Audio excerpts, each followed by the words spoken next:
Hi everybody, I'm Anna Kachikian and this is the Anna Report, where every Wednesday I sit with you guys and we discuss dating and relationships and I share with you my uncensored advice. And this week's topic is work-life balance plus a girlfriend? No, there's no such thing as balance. So that's what we're going to talk about today. What are you guys drinking? I'm drinking water. I know, boo, boring, I suck, yeah.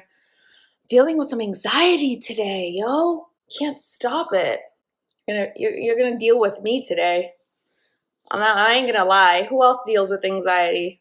I'm pretty good at it now, but still comes and goes. Larry's having green tea. Oh, I can't have green tea that has caffeine. That will make my anxiety way worse.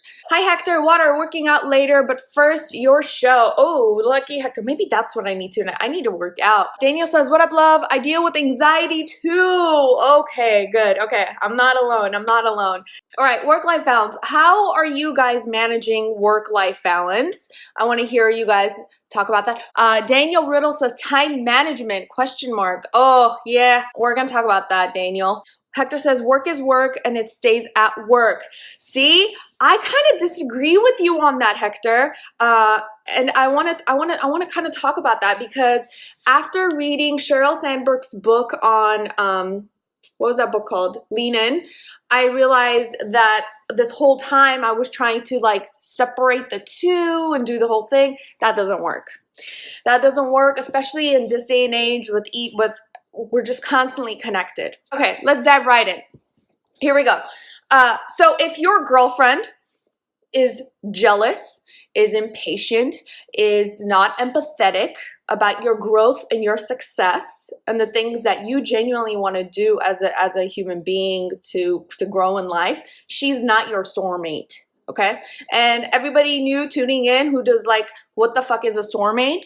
It's S-O-A-R, mate. So instead of a soulmate, it's soarmate, the person that you soar with, right? If she's not those things, then she's not your soulmate. So therefore, you need to really reconsider this person in your life. But, huge but, don't leave yet. Huge but is, let's take biology into consideration and let's play both cards. Daniel says everyone needs a soulmate and everyone is going to have a soulmate. If you want a soulmate, you will find your soulmate. Okay, so meaning us women, we need, and I always say these things, okay? We need to be made to feel important, loved, protected, right? All those things that you like cats need. You guys, I can't stop scratching my legs. Oh, I said cats, I just remembered. So totally off topic, by the way. Totally off topic. This is gross. I cut myself by accident and I have bruises that are healing on my legs and I can't stop scratching them, and I got into the zone and totally forgot and scratched the shit, not itched the scratched the shit out of them.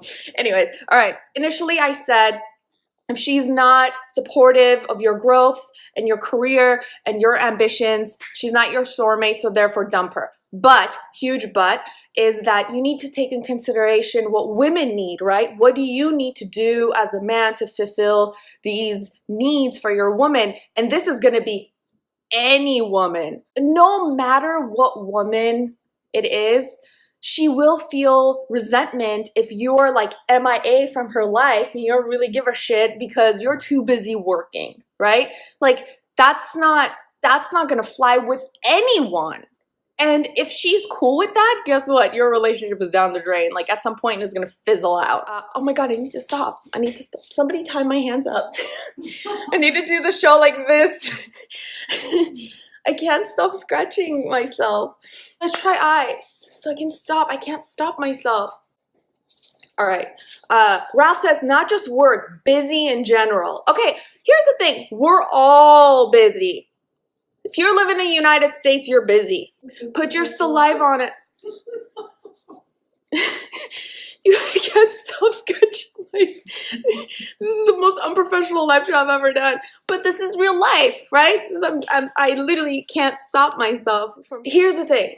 You can be a full-time boyfriend, okay? You're gonna fail at that too, all right? Because then you're not gonna have money to take her out. So therefore, that you're gonna fail at a full-time boyfriend as well. So there's no such thing as the perfect boyfriend or the perfect girlfriend. We're all just trying to figure it out as we go. Like everybody is trying to figure it out as we go. That's basically what you need to accomplish.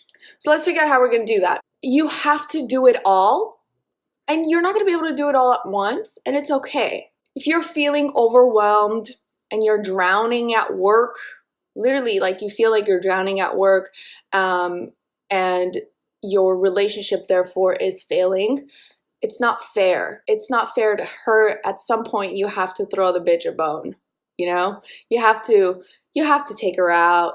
You have to see her. You're gonna lose her if you don't. Here's how you do it. Once a week, you make an effort to go out. And once a week is bare minimum. Your deadline, your work there will always be deadlines, there will always be work, there will always be something you have to do. But you have to make it, like if you make it a priority and you're like, on this day, every single week we're going out, you commit to it, you will make it happen. I promise you will. It's making that effort and communicating those plans and putting it on your calendar and making it happen and making it a habit. That's the hard part. That's where a lot of relationships fail, because they try and then they just, it fizzles out. They're like, they can't commit. There's no commitment. Hector says Friday night dates is what I do. There you go. Friday night works for you. Sean says, girlfriend and I do our own thing during the week to focus on work and school, but weekends are all us. Sean, there you go. Works for you. That's great. That's perfect. And again, doesn't have to be so black and white, right? Like if you have an event, so for example, Sean, in your case, I would think that if you have like a work event and you were going to take a +1, you're not going to tell your girlfriend, oh, I asked my neighbor to come with me and be my +1 because we only hang out together on the weekends. That's weird. Why would you do that? So if you feel like you're drowning at work and that you feel this sense of resentment from your woman and you're like, oh my God, I'm drowning at work, I'm drowning at home, this is not fair, what am I doing with my life?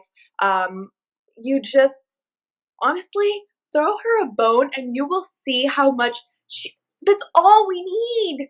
That's all we need. We're not asking for too much. Just be there. Just listen. Just be present. Show us some love. That's all we're asking for. We want to make sure you don't forget about us. Because the whole point is that she's with you because she likes the fact that you're ambitious. She likes the fact that you're a go-getter, that you're hardworking. She likes those characteristics about you. So therefore, you're thinking, oh, she doesn't like it and I'm working too much and I'm not giving her any time of day. No. She likes that you're a hardworking person because that's why she's with you, okay? That's a positive characteristic. And meanwhile, you're thinking, holy shit, I'm failing.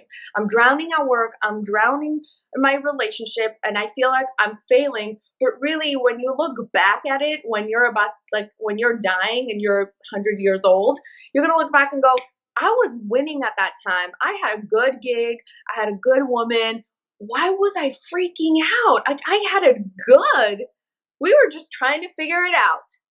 That's it. Hector says, my girl is pretty simple. After dinner, we crash on the couch and all she wants is to sleep on my shoulder. There you go. There you go. That's all she needs. You just be there. Oh, I've been summoned to read Corey's comment. Women are cool with your life goals in the beginning, but then they start to hold stop you the longer you're with them. You know why? Let me tell you why. Because once you have her, you stop making the effort. You don't even realize you're doing it. You stop making the effort. And honestly, not to get nasty, but women do the same thing, right? I hear a lot of men going, she used to give me a blowjob all the time and she doesn't anymore. I don't know what happened. And she turns around and goes, he used to take me on dates all the time and he doesn't anymore. Why? Because we become complacent. We become bored with each other. We think that we don't have to do things anymore. And then, so after a while, she starts complaining because you're working too much. You're not giving her any attention and you're not getting any blowjobs. And then you're complaining. You're both at fault. You're both at fault.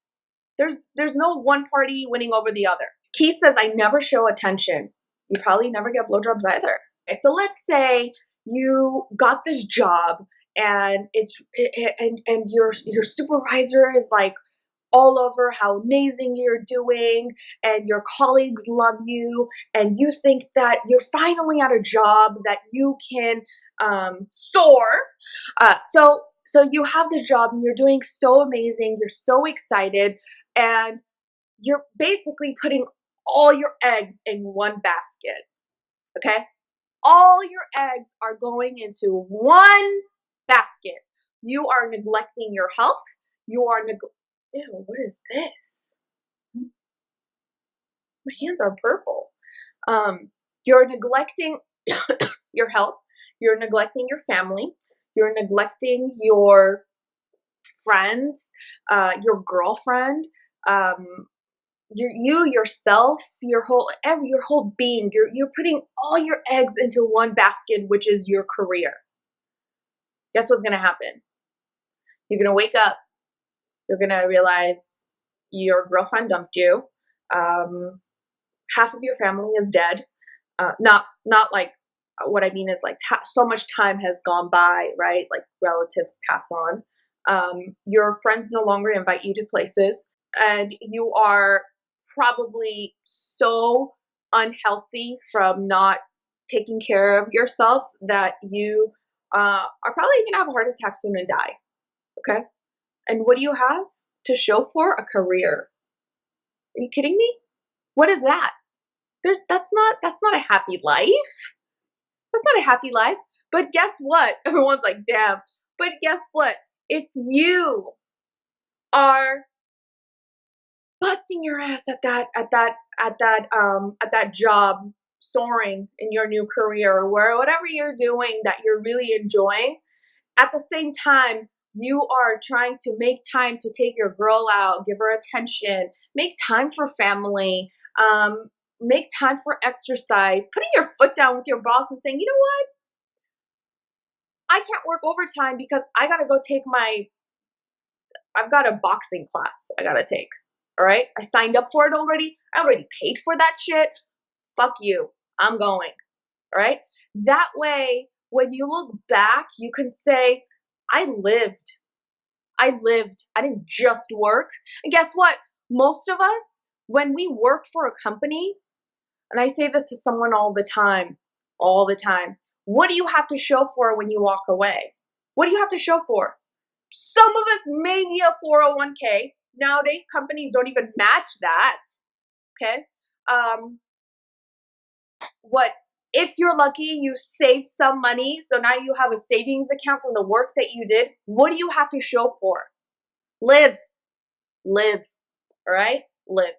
Joseph's family comes first, 100%. Daniel says, I love how raw and straightforward Anna is. Oh my God, so straightforward. What I really wanted to make sure that just everyone embraces and understands is this one thing, that if you believe in yourself and just know that you can have it.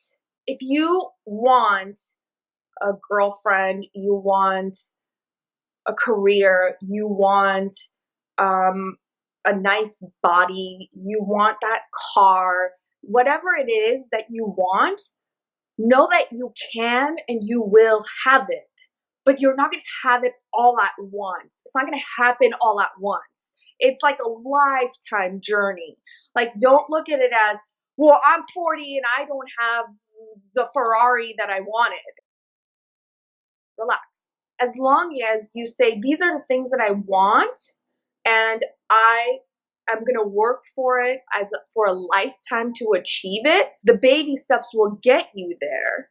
If you look at it as like a long-term thing, if you believe it and you want it, just get it.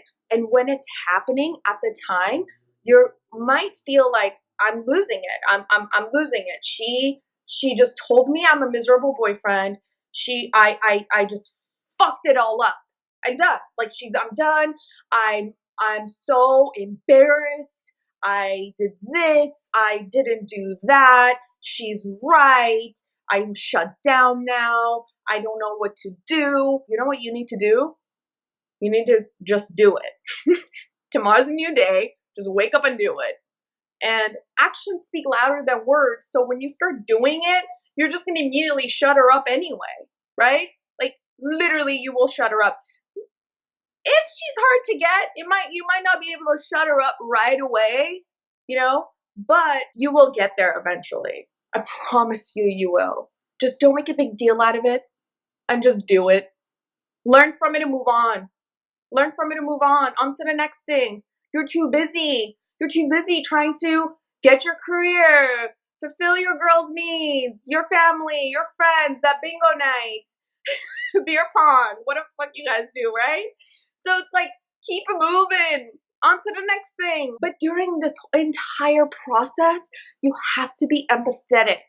I think that I went through a phase where I was doing this like, mom, on to the next thing, on to the next thing, fuck, blah, blah, blah, right? And I realized I had lost all emotion in things. And I used to just be like, nothing would fit. Like, I wouldn't even cry. I was like a robot or something. I was just like, well, who cares? I don't care. That's not normal either, I think, because I know so. We're emotional creatures, both men and women, so that's inevitable. Hector says, anything is possible, Anna, and the road is long, but the various pit stops, aka rest areas, will reward you. That's the beauty of life, and having a soarmate to support you along the way, and vice versa. Hector, literally, probably almost word by word what I have in my notes right here. Bashir says, sorry, I had to burp. I asked my mom a question the other day and she wasn't having it. I said, if you had to eliminate one thing, burping or farting, which would you want to eliminate? She's not having it. She's not having it. She's not having it. Okay, she told me just read the comment. Bashir says, okay, maybe we can try it next time, but everything you are saying makes sense and requires very little from men. They are most likely completely unaware of what women require. I was also a nurse for 15 years, so everything I learned from Cosmo was verified by working in all-female environment. Bashir, I'm 100% with you. The only part I don't understand is where you say they are most likely completely unaware of what women require. No, hold on, not that part. That we know, that men are clueless. Why'd you laugh? You know why men are clueless? Because us women, we're so genetically, naturally interested in relationships. Men don't care. They don't spend time on that kind of stuff. They don't care about that kind of stuff. And you know what? I wish I was a man like that. Like, you know what I mean? Like, let's spend less time on that and more time on doing. All right, he says, saying makes sense and requires very little from men. I don't get that part. What do you mean by requires very little from men? See, to me, I think that a lot is required from men. I think in relationships and dating, especially in the beginning, like, it is tough on guys. Like, I fully recognize it. It's really hard for guys in the beginning. And there are a lot of, things that you have to do and say and not do, like not wear a lot of cologne, dress appropriately, have clean nails and not purple paws. Mom, here's your phone back. You know what? I need your phone during the lives now. I like this. Raph says bingo is for the seniors. That's funny. All right, here you go. Here's your phone back. I know. She hates it when I take her phone. All right, what was my last thing that I wanted to make sure that I mentioned? Yes, the last thing was that if you want these things, don't feel bad over the little humps and the fights that you're having with your woman. That's a good thing. That means that you are transitioning into the next level in your relationship, that you guys have to talk about the next thing to inch along into your future together. Having problems is not a bad thing. Having these conversations or her resenting you is not a bad thing at all. It's actually a good thing, because then this puts you in a situation where you might have to work less. That's awesome. You might not think so, but guess what? She's doing you a favor, because you need that sort of, what's the word? You need to do different things in your life. You need to have the sex. You need to see your family. You need to take care, like you need to work out and eat healthy, right? Like you should. So she's doing you a favor, and at the time you fucking hate it, right? What did you put? Here's a comment. Oh, Bashir has a comment. Meaning women don't require a lot. They just require attention and consistency and care. Those are relatively easy things to give. You'd think so, especially if you're just being courteous. Bashir, you're a good man, and like you said, the reason why you're a good man, most other than I'm sure your upbringing, but like you said, being exposed to being a nurse and working with a lot of women, that has given you the opportunity to really understand and know that it doesn't take a lot, but somehow it's hard. Somehow it's hard because we are so different. We're so different. You're like, oh my God, why she give me the fucking side eye today? What did I do? You know what you did? She made dinner. You didn't show up at home on time. And then she waited for you, starved herself, finally ate, put everything away. And then you came home late and said, where's dinner? And then she's like, feed yourself, dog. I hope this was somewhat useful. Mike says, Anna, I'm sending you and Mama digital hugs today. Thank you. Mike says, Mama needs to post a selfie on Instagram. Ooh, Mike, you have no idea. Mom, I don't think Mom even has a picture of herself. She does not like taking photos at all. And when she takes photos, snooze, she's sleeping. She can't keep her eyes open during flash. True story, you guys. I have to go, but I gotta tell this story. True story. So New Year's Eve, you know how they have those like photo booths nowadays at like parties, right, at events. So they have this photo booth. We're at a party, private party, New Year's Eve with my family, and we're at the booth. So everyone goes to take like a prop, right? You know, I get the hat, someone gets this, someone gets that. She gets the glasses, this thing that basically covers her eyes, okay? Covers her eyes. And the entire time, she goes, I can take pictures here all night. And I'm like, you hate photos. She's like, look, I can just stand here. And she's literally in the back of all the family photos, just covering her face and just smiling like this. But you know, behind that picture is just her like this. The whole time. She can't keep her eyes open. She just can't keep her eyes open. So, and what was even extremely more funny than that was when we were taking a group photo, like everyone came, it was a bunch of people, everyone's trying to get in the photo. So we take the photo and someone goes, oh, you closed your eyes. And the next one, oh, you closed your eyes. Like everyone's like mad that someone in the photo ruined the picture. And my mom just goes, not me, not me. And I said, you should give that to her. She keeps closing her eyes. And my mom goes, no fucking way, I'm not giving this up. She's like, I'm taking this everywhere with me. So that's really the only pictures I have of my mom was her just covering her eyes. And you know, the whole time she's like this. That's it. Share. Check out the soarmate shirts on the website. Mwah. Love you guys. Good night. Bye.